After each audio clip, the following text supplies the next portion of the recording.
progression of how sin sweeps us away from a place where you are standing and serving God to being stuck in the stranglehold of sin. Today I want to show you from Scripture how you can sidestep or how you can get out of every single one of the steps in this downward spiral. But before we get there, let us just quickly recap where we started off last week. We'll start with the scripture that we spoke about last week, and then we'll go through the 4 steps. You remember James chapter 1, verse 14 and 15 says this: temptation comes from our own desires, which entice us and drag us away. These desires give birth to sinful actions, and when sin is allowed to grow, it gives birth to death. So we had the 4 chairs here, and chair number 1 is called the curiosity chair. This is where your sinful nature gets enticed. Almost in the same way that children get enticed by the smell of marshmallows in those self-control experiments. Since our flesh is just never satisfied with the smell, we are dragged away, and eventually you eat up eating the marshmallow. And once that marshmallow's in your mouth, you move from the curiosity chair to the oh so sweet melting in your mouth comfort chair. There are a few things in life that is as exciting as this initial taste of sin. When you are seated here, you feel like a king. You are on top of the world, and everything in life feels like it makes sense. If you could stay here, everything would be amazing. In fact, this comfort chair is Satan's marketing strategy. He only shows you this chair here. However, he doesn't show you the fine print. The fine print says that after you have enjoyed some time on the comfort chair of sin, you are scheduled for a trip to the next one. This is the consequences chair. This is where sin just grows out of control. It's like a little poem that I rehearsed that I knew in grade 1. The poem was quite simple. It says this: little Freddy fed his fish. Soon the fish outgrew its dish. He fed it more like a fool. Soon the fish outgrew the pool. The fish had to move to the sea. That's where Freddy had to set it free. Sin just grows and grows. It catches up on you, and then the seat that you end up sitting on is extremely hot. This comes just before you move off the hot chair, and when you think you're off the hook, you realize that you've reached the crash and burn chair. Initially, looks quite fine, but then you realize half the chair is broken, and you are sitting on a chair that is bound to break you very, very soon. This is the part of that scripture that says, sin gives birth to death. You're sitting on a chair with true broken legs. When you are here, it means that your sin has caught up with you, and there is nothing except the full weight of sin in the distance approaching you like a tidal wave. Let me ask you something. How do you get out of this position right here? And let's just ask ourselves frankly, is there even a way that you can get out of this position right here when everything is exposed? There's no more hiding of your sin. There's no more smoothing it over. Conventional wisdom says the following, that once you've hit rock bottom, there's only one way for you to go, and that's up.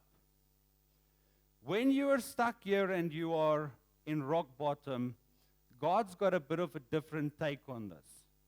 God says the only way, when you've hit rock bottom, the only way up towards restoration is a little bit further down through confession, repentance, bowing your knee to Jesus Christ Himself. That is the only escape from crashing and burning. When you are here and you've crashed and burned, one thing that I've noticed firsthand is that a lot of the people who used to be your friends and who used to be loyal to you, they just disappear. They are there, and then they are not there. I have seen how people had to walk into a courtroom all by themselves, stand in the dock all by themselves, and then leave facing justice all by themselves, because when you've crashed and burned, everyone deserts you. When you are here, this is one thing that you can know. God has never left you. He is still waiting there for you. What He calls you to do is simply bow the knee and ask Him for His forgiveness. When your sin has convulsed you and there is nothing left for you to do, you still have one move left. That one move is simple. Turn to God. Remember last week we spoke about David's ordeal with his sin and how he crashed and burned. When he came to this crash and burn point, this is what he did. 2 Samuel chapter 11 verse 13, he says, I have sinned against the Lord. And it's not just that. In the New Testament, we see Jesus telling stories comparing our relationship to Him to a prodigal son. And you know the story in Luke chapter 15. When the son crashed and burned, he had only one more move left to make, and that was to return home to the Father. In Luke chapter 15, verse 21, this is what he says to his father. His son said to him, Father, I have sinned against both heaven and you. I am no longer worthy of being called your son. The absolute irony of that moment where you surrender yourself to God and say, I have sinned against you, I'm not worthy to be called your son, is that moment that you say, I'm not worthy to be called your son, is the exact moment that you actually become a child of God. Because John chapter 1 verse 12 says, for to all who believed in Him, Jesus, and accepted Him, He gave the right, the birth certificate, to become children of God. The cool thing is that right here where you are seated, crashing and burning, that moment, the eternal consequences of your sin is completely erased. Colossians chapter 2 verse 14 says it like this: He canceled the record of charges against us, and He took it away by nailing it to the cross. However, you still have a broken chair to deal with. You still got your pending divorce. You still got all the debt that you accumulated. You still have your children's broken hearts. And you must still face the human consequences of the sin that have caused so many scars to yourself and to others. So after surrendering yourself to Jesus, what do you do? When you find yourself in the crash and burn situation, the one thing that you must prioritize is this. Just don't deny what you have done. The minute that David was confronted with his sin, he begins confessing immediately. In fact, he realizes that confession is such a great conscience cleanser that he writes a whole song about that. We've got that song captured in Psalm 32. And listen to this. He says in the first two verses, "Oh, what joy for those whose disobedience is forgiven, whose sin is put out of sight. Yet, what joy for those whose record the Lord has cleared of guilt, whose lives are lived in complete honesty." How does he get to the point that he can express the freedom of the weight of sin of his soul? The answer is in verse 5. He says, "Finally, I confessed all my sins to you, and I stopped trying to hide my guilt. I said to myself, I will confess my rebellion to the Lord." And then in response, "And you forgave me. All my guilt is gone." Here it is in one sentence. The key to full freedom is full disclosure. You cannot escape the grasp of sin unless you confess to the full extent of what you've done. This is what he says. "I confessed my sin to you. I stopped trying to hide my guilt." He confesses that his sin against God is rebellion. He realizes, and we realize too, there's no point in even trying to deny it. Everything has been exposed already. The only reason now for you not to come clean with everything that you've done wrong to the people around you is because of pride. And if you still have a remnant of pride left in you, that is indicative that you haven't yet fully humbled yourself before God. If you find yourself crashing and burning, just simply be blatant, be direct, be honest. Don't try to talk your way out of this like some politician. Don't try to sugarcoat your words. Don't try to employ some clever word plays. Don't try the manipulation that has gotten you here in the first place. Just simply call it all by name.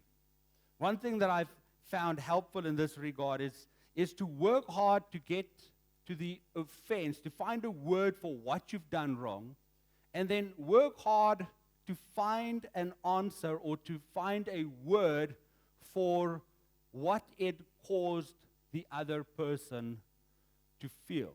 So, for example, David had to sit down with Bathsheba and he had to say to her, "I have tried covering up our affair by killing your husband." You might have to go and look your husband in the eye and say, "I have caused you to lose trust in me." That's the consequence. "Because I have maxed out all our credit cards and I wasn't a good steward of the money that God has given us." You might have to go to your best friend and say, "I betrayed your trust by lying to you." Just come clean with everything, even the stuff they don't know about. Now, not everyone finds themselves in this crash and burn chair. This is sort of the last state. Many people actually find themselves right this morning on the hot seat, and They are finding themselves in the chair where the chickens that sin has lain have come home to roost. You might be in this consequence chair. When you are here, the main thing that you must prioritize is you must work hard to not try and deflect responsibility from yourself. You must work hard to get and maintain ownership for what you have done. Do you get it? When you are here and you're facing the consequences of your sin, don't deflect to anyone else. Is that an easy thing to do? Absolutely not. We as humans are hardwired to try to shift the blame to someone else. Here's a classic example from the book of Genesis. Right in the very, very beginning of the Bible, Adam and Eve sinned against God. God is about to confront them. God sees them and he starts talking to Adam. And he says to him, "Have you eaten from the tree whose fruit I commanded you not to eat?" The man replied, "It was the woman you gave me. She gave me the fruit, and I ate it." See what he does? Immediately, it wasn't me, it was her. So God then looks to the woman. And he asks her, "What have you done?" What does she do? The serpent deceived me. That's why I ate it. The very, very nature of us human beings is to try to deflect responsibility away from us. And that's not the way that's not the way in which you can live. Some people say, "You know what, I've got a drinking problem because alcoholism has been in my family for generations," or "I have a mental illness, that's why I can't stop," or I've been molested, that's why I rape. "This woman you gave me, Lord, is so full of rubbish, I have to go and vent somewhere," or "I have a demon of domestic abuse in me. The devil made me do it, and that's why I have diminished responsibility and shouldn't be found guilty." That argument might be entertained in a court of law. However, it is not viable when you stand before the King of Kings. He says it like this: you are held responsible and accountable for your own wrongdoing. Listen to the scripture. All people will die for their own sins. Those who eat the sour grapes will be the ones whose mouths will pucker. I've messed up, I carry the consequences. I found that responsibility and ownership of what you've done wrong is something that we need to cultivate so that when the situation requires it, we are well prepared to take responsibility for what we've done. So you can practice on small things. When you arrive late for work, don't just say, "Oh, I'm sorry I'm late, it was the traffic." Just simply say what is the truth. "I was lazy to get out of bed this morning." That's it. When you've been disobeying God in terms of tithing, don't blame the petrol price. It's because of the petrol price. Just simply say, "I haven't been honoring God in this area of my life." That's it. When you're about to face the consequences of sin, let's just stop making excuses. Let's stop with the long-winded explanations. Let's stop with the technicalities behind everything. Let's just accept responsibility. In fact, take the consequences of sin that you're about to face as a sign that God actually loves you. Because God loves you too much to let you bypass the natural consequences of your sin. He says it like this: "For the Lord disciplines those he loves, and he punishes each one he accepts as his child." Of course, when you find yourself here in the comfort chair, you don't have to deal with all those difficult things such as consequences. But if you know where this leads to, and you find yourself this morning in the comforting, cozy lap of some sin, you'd want to jump free out of this chair as well. And the main thing that you need to do to get yourself out of the comfort of sin is by not diminishing the wrong that you are doing. See, this stage of sin here is marked by deception. Satan allows you to think that this is not as bad as the Bible, as bad as God, and as bad as the other people tell you it is. Satan allows you to think that you are in control here. I can stop whenever I want. You hear people say that all the time. Satan allows you to think that nobody's getting hurt. He allows you to think that this is okay because everyone's doing it. Satan allows you to think that God is okay with what you are doing. Satan allows you to think that as long as you still got some moral compass, then everything will be fine. In fact, Satan allows you to think that you can multitask, that you can serve God on the one side and satisfy the desires of the flesh at the same time. If you buy into the lie that your sin is not so bad, you won't be able to escape because you don't have any motivation. When you are here, don't try to diminish your sin. Romans chapter 6 verse 23, it shows this for us so clearly. The wages of sin is death. The comfort is temporary. Another hard-hitting passage, we find it in James chapter 4 verse 7. It says that you cannot fence it by trying to please God and please your sinful nature at the same time. It says, you adulterers, don't you realize that friendship with the world makes you an enemy of God? I say it again, if you want to be a friend of the world, you make yourself an enemy of God. When a lot of people, when they are seated here, they ask this, and I hear a lot of people asking this question, well, how close can I get to sin without it being sin? What kind of leeway does grace give me? Can I go along with a cultural ritual that involves ancestral worship and then just quickly repent afterwards?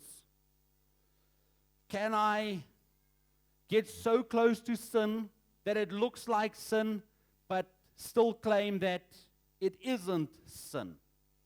The question must never ever be how close you can get to the line without it being sin. The Bible explains that as such in Proverbs chapter 6, verse 27. He says, can a man scoop a flame into his lap and not have his clothes catch on fire? Absolutely not. You can't entertain sin and expect not to get entangled in its web. That's why the advice to young people in Scripture is this. 2 Timothy chapter 2, verse 22. Run from anything that stimulates youthful lusts. Instead, pursue righteous living, faithfulness, love, and peace. Enjoy the companionship of those who call on the Lord with pure hearts. To escape this false sense of comfort, What this requires is decisive action. This is the chair where you need to say, I need to make a stance right now, not because it's comfortable, but because I am convicted. If you are here, you might need to go home and pay the money to install a proper family software on your devices.